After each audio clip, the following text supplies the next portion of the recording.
have a very provocative question.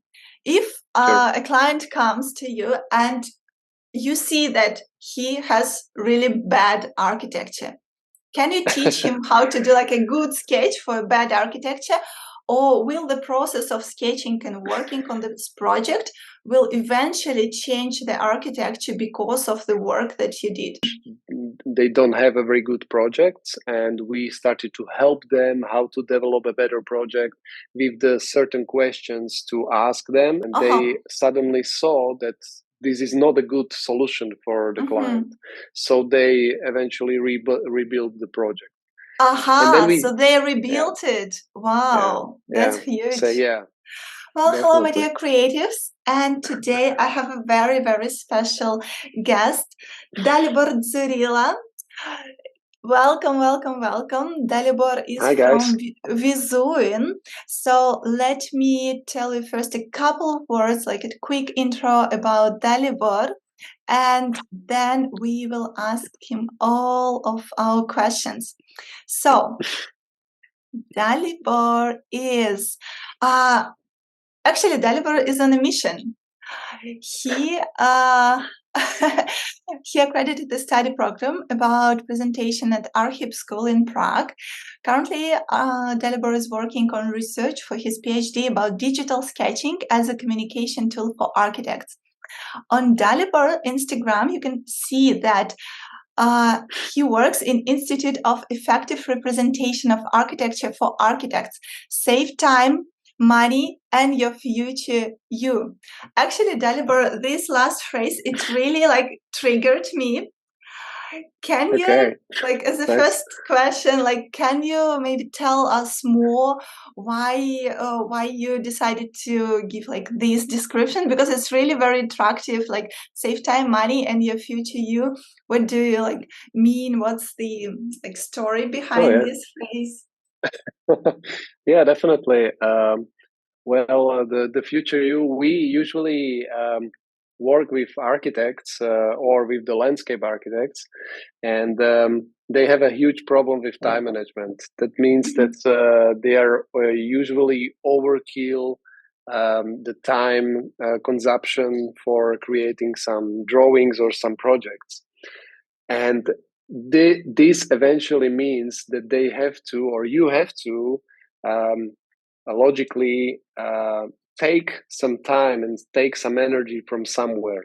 And if you cannot take this time and energy from the past, so surely you have to take this time and energy from future. So that means that it will you will create a depth for your future you, basically, because you will get, or you will take that energy for projects what you are doing right now. And this is real also for me. Like after 10 years in practice, I still have like problems or issues to get into a normal rhythm of life, like go to bed at 10 and wake up at 6. I can see that you're active on Instagram, and in New Zealand it's like daytime, and like I'm thinking like in Prague it should be nighttime. Why are you still awake? This is the reason.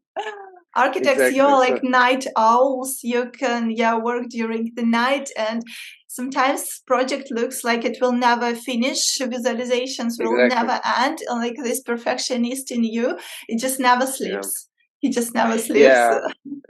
But this is like I think, or I see, thanks to my experience with architects and lots of clients, that this is like think that we want to excuse ourselves that we are a long awake or long night workers, because we don't know how to manage project, and we don't know how to manage a time with it. So that's why we rather say that we are a night owls and we love to work during night. But this is like the way how we reprogrammed our brains during the studies. Because when you are doing this like 7 or 6 years during the studies, then you think it's completely normal to work after after the work shift, after 4 p.m., Yeah. and then you start working on the project and finish the project at 2 a.m. because you are in a flow, and you are not able to do that during the normal day. And you that become your project, basically. You become your project, and you can't think about anything else but your project. I know this is so familiar. That's why I actually quitted my job as an architect. Because it felt the second like thing, yeah. Sorry. Yeah, and the second thing is that we don't know when the project is finished. We don't discuss in the teams or architect teams or with ourselves that when it's done. What is that? What does that mean? When you're looking on agile management, this is like the first thing what you need to consider and decide when it's done and how this thing looks when it's done. And we don't have it in architecture, and it's like the infinite circle. We also like to say that it's because we have a client who still come up with new ideas, and he wants to rework our design, and we have a very bad client. But it's not like that. It's basically because we are responsible, like architects are responsible for to managing time, managing project, managing client as well. So architecture is a service. Now I see why you say that you are on a mission. So basically that's what you do in VISUIN, right? You teach architects to work like quickly, effectively, have like proper like steps, deadlines. Exactly. I remember one of your last ArchiMentor session. It was about this cascade working, like waterfall or cascade, something like that, right? So you work in steps. You work in steps, because that resonated so much with me. That's why I remembered this concept, even though this session was like 2 years ago, 1 year ago. I'm like, that's really what architecture students and interior designers and basically all guys from design, especially architects, we do need, because we are constantly on deadlines and project seems like it's never finished. So could you please, Dalibor, describe like who is your client and how the process of working with this client looks like? Because I saw on your website that you have like 101 consultation, because people will be watching us, these like architecture students, architects, interior designers. So these are your clients. Could you please tell us more, like who are these people and what do they seek, like work on diploma project, or what is it? Sure, of course. Well, we started with students a long time ago, like 10 years ago, and we, as you described, we started to teach softwares, basically how to use software very effectively. That means in steps, exactly, to learn framework, what you can apply on your drawings, for example, or on your projects. Because again, when I go back to our mission, the usual problems of architects, and mine as well, was that I was very creative in creation of drawings or portfolios, which is not a good point of your creativity. Basically, this is a procrastination, because your creativity should be focused on the project itself and not for the drawings or for the portfolios. But this is the tendency of nowadays. When you take a look on Instagram, you see beautiful, amazing pictures made you don't know how many hours, and young people think that they need to do this kind of drawings, which is completely nonsense. And then the main idea of the project is getting lost in this in these procrastination habits that you're working on very beautiful drawings. So this was our start, and we learned a lot with. We teach a lot of students. We learned a lot about it, and then we shift ourselves to work with freelancers, basically.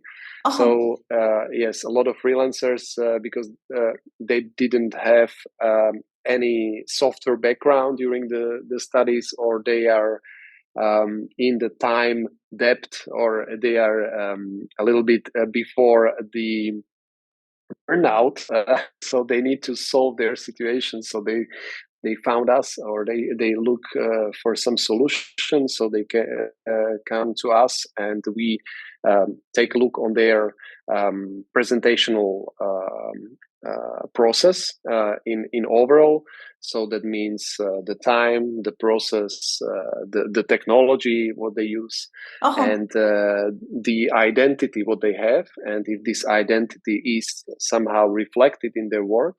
And then we started to work on each of these segments and help them cure, and not to let them left the profession, because a lot of architects left the profession because of the burnout.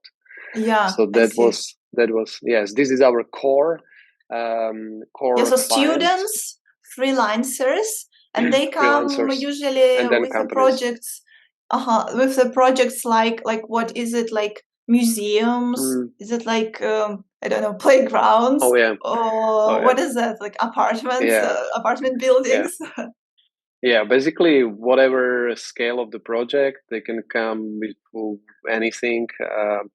We with Petra, we won several competitions during studies. We were like congratulations. Yeah. Thank you. Well, now this why I saying this is that we understand what is a good architecture, what good architecture is. So that's why it doesn't matter with what project you will come. I'm pretty sure we will find the quality in this project, and then we can work on that, how to present it quality to client. So basically during 10 years we had anything from the interior through the flats, block of flats, administration buildings, through I farms. see all sorts of farms. Wow. Yes, industry buildings, to shopping malls, to huge urbanist areas. So any kind of scale which is in architecture you can do. So we had a client with these projects. Then I have a very provocative question. If a client comes to you and you see that he has really bad architecture, can you teach him how to do like a good sketch for a bad architecture? Or will the process of sketching and working on this project will eventually change the architecture because of the work that you did? Were there any cases like that, when client comes and you see like, this is really bad, this is like a really shit project, and I don't know if I want to take this client or not? Were there like cases like that in like your 10 years practice? Nice. Well, this is an interesting question. Thank you for that. It's provocation. Oh yeah, no, it's nice question actually. We found that thanks to the language what we are using on our posts or on our website, we attract some kind of clients.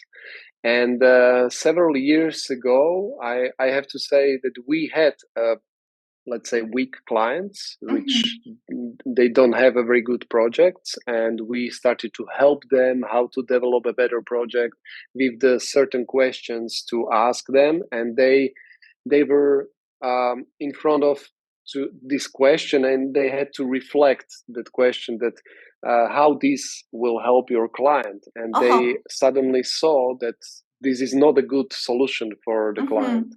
So they eventually rebuilt the project.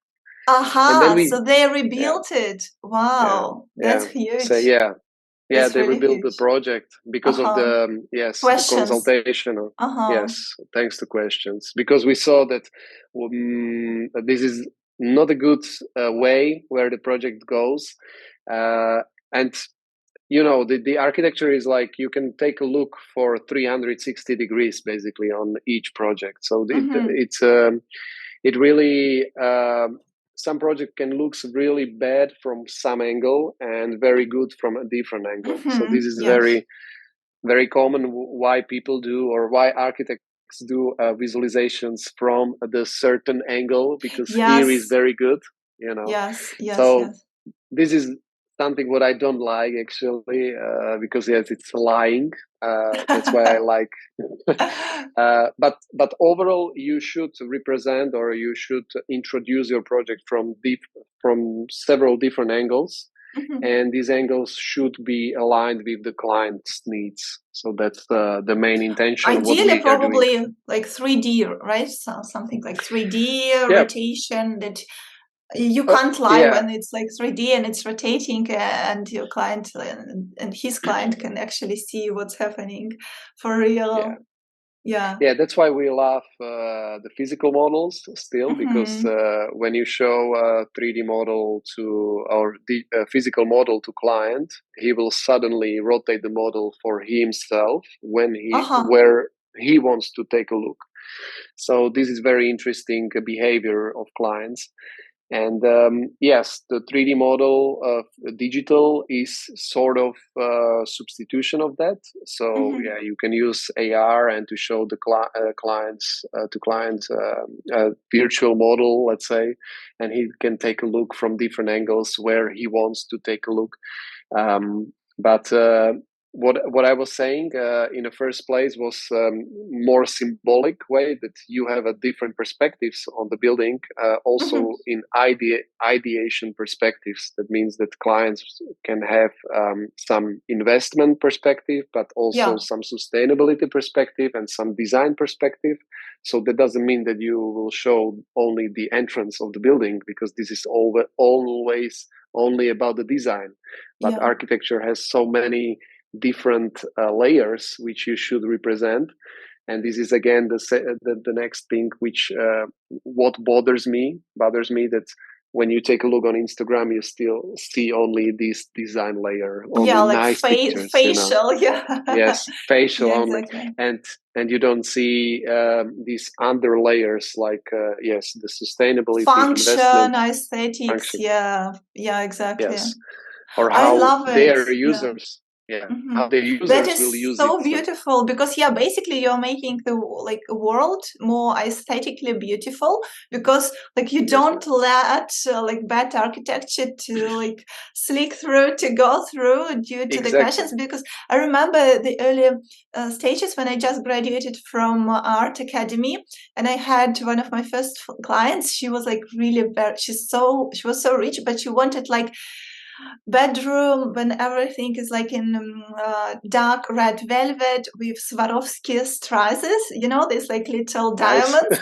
And I'm like, Yes. oh my goodness, we should Oh like yeah. do something with that. I can't let this project to go into the world. Oh And yeah, yeah. I worked with her like, do you know, like about history of like styles and interior design. And this sounds very familiar because it feels like you also educate your clients, Oh yeah. and yeah, that's Definitely. so beautiful. And I Yeah. understand why you work on your PhD, because it's like a synergy between education, architecture, right? It's like all in one, and that's Yeah. it's really a beautiful study. I believe that sounds really good.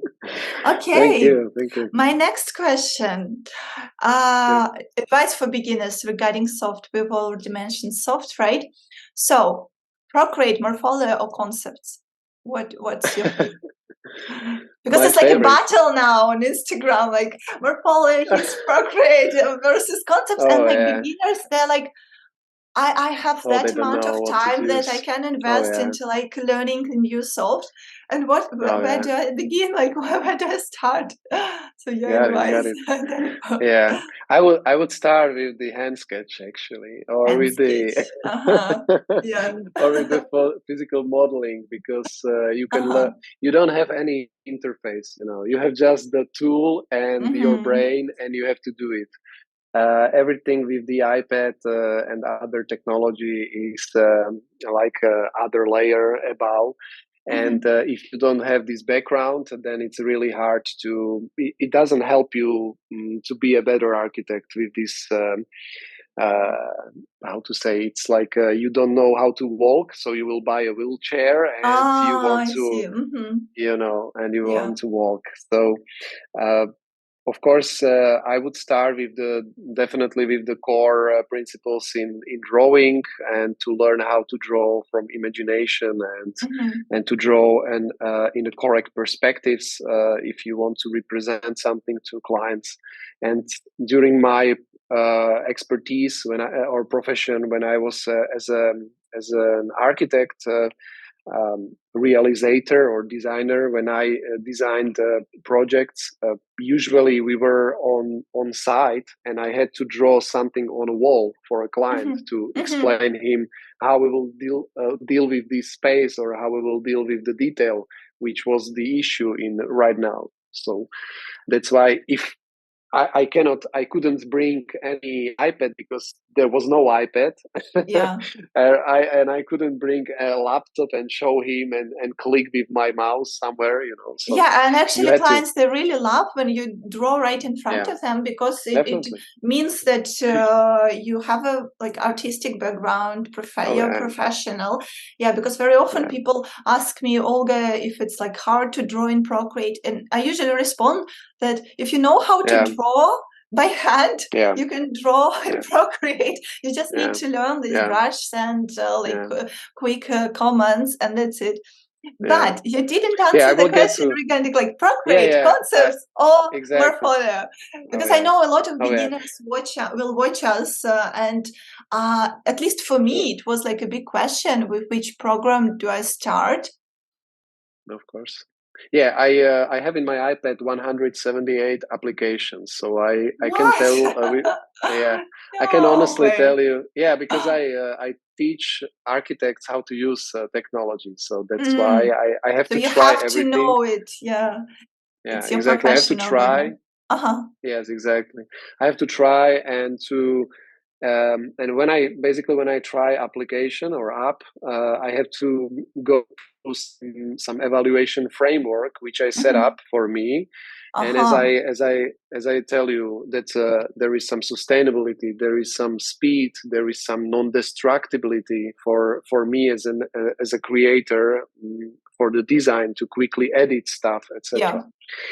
And quick learning curve, because implementation is very core subject as well for architects, and the price. But sometimes the price is not the main value, of course.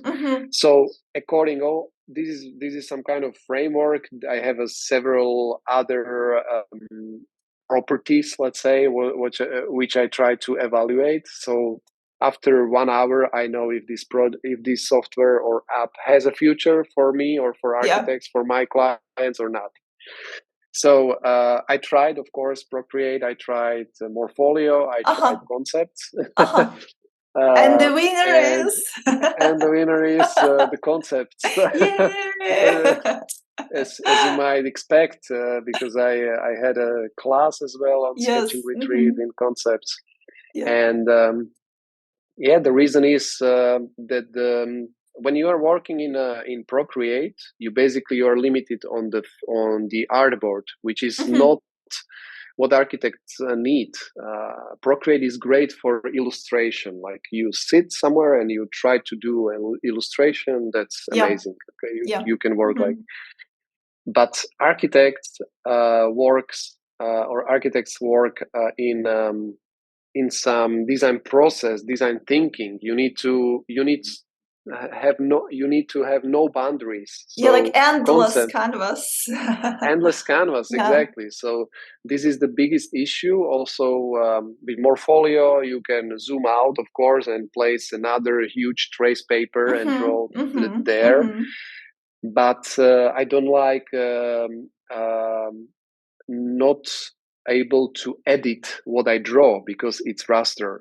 It's rasterized layers. So and Concepts is vector, right? It's like Corel Draw and Photoshop, right? So like in Corel Draw, there's a raster, and you can change, modify thickness, everything. Illustrator versus Photoshop. So there is a difference. Yes. So that's why sorry. Yes. I stick with the concepts. I led several projects there like in one drawing. I started the project in 2008, and I still have just one canvas for this project, and I just go from the left side to the right side, and we can go with the client back in time and take a look what everything we did. When I zoom out for a client, and I show him, the history. Take a look, we did all of this, we did these variants, we did these ways, this was the blind spots, and then we went here to these decisions because of this and this. So this is for me a very strong tool, that you have one universe, one project in one drawing. It reminds me these good old days when architects used to use this roll of trace paper. Like, yes, exactly. I'm even not sure if they still use it or not, but at least like 10 years ago, they did use it. Yes, they are still using it. Yes, sure. They still. That's a good point. Oh yeah. Definitely, we work with nowadays. We work a lot with architecture firms, where we are solving. We are trying to help them with process, because they in architecture company you have 50 different souls where they educated in architecture as an individual. Every employee in architecture was educated that you are great and unique architect, so you should have an opinion for everything, etc. So, and then when you come to some company and you see like 50 individuals, they are working under the one company name, and they're looking on you and okay, let's say something what I don't know, or something like that. That they are a lot of ambitious, and so that's it's the necessary. Reality. That's the reality. So they need to, exactly, and the owner or the director of architecture firm needs to have a good machine which is working on projects and making money, right? Projects. Bringing clients. So it's more like a marketing machine these days. Yeah, that's so different. So so you need to somehow synchronize their skills and their knowledge and their beliefs, what they are doing. So this is also our quest, or what we are doing. I forgot why I started to say that. But I really love it, because I can see, especially during these COVID years, right? Couple of years, so many architecture firms, they just closed because of this point, because they were strong, for example, in concepts, in ideation, and they used to work on, like, for example, contemporary minimalistic style houses, and then like everything shifted. They didn't have at some point good marketing machine to bring new clients, and that actually killed the brand, that killed the firma. So in architecture you really want to have all in one, and it's really important to understand for like young architects. So probably sometimes it's really best to start working first on like in a firma and like understand the process, because very often students, they put like pink glasses and they see everything through like rose glasses, and they think that the profession of architecture or interior design is only about like creativity, beautiful process, like working with interesting clients, but there is so much like darkness in this. Of course, dealing with the subcontractors and taking control dates and and all the responsibility is on you, emails. basically. All the emails. So that's this really is also very this is also in our quest. Back to concepts, or back to this trial. Of course, these software is still in development. So each year they come with some new skills or features, not skills. So it can be tempting to switch from one to another. Yes. But I really recommend to stick with one, and it doesn't matter if it's one of these three. Or I know project leaders with projects for $1 million, and they use it. They use paper 53. If you know the app, I don't know. Yes. Yes, It's like a little notebooks where you have like three different tools, and that's it, and 6 colors. And can you believe some people use like notes on their iPhone or iPad? Of course. Yeah, and that's it. And they mark everything. They just do all the changes on the like architectural project there. They don't like bother about like cool stuff like Procreate and other things. They use what works and what's simple. Sometimes it's the best thing, right?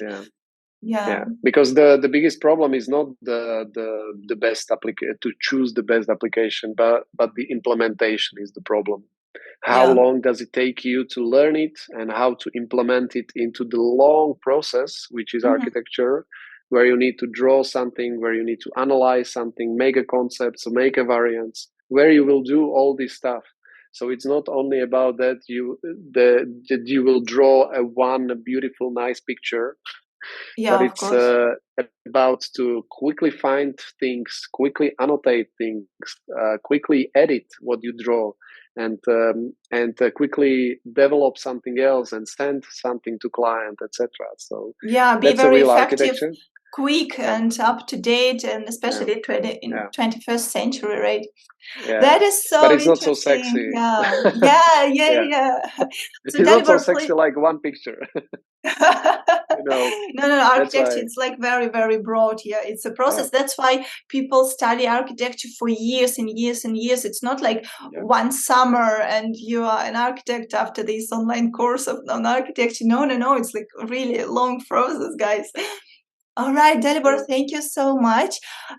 Probably the last question will be, where can we find more information about you, your trainings, your education? What would you recommend maybe for a beginner?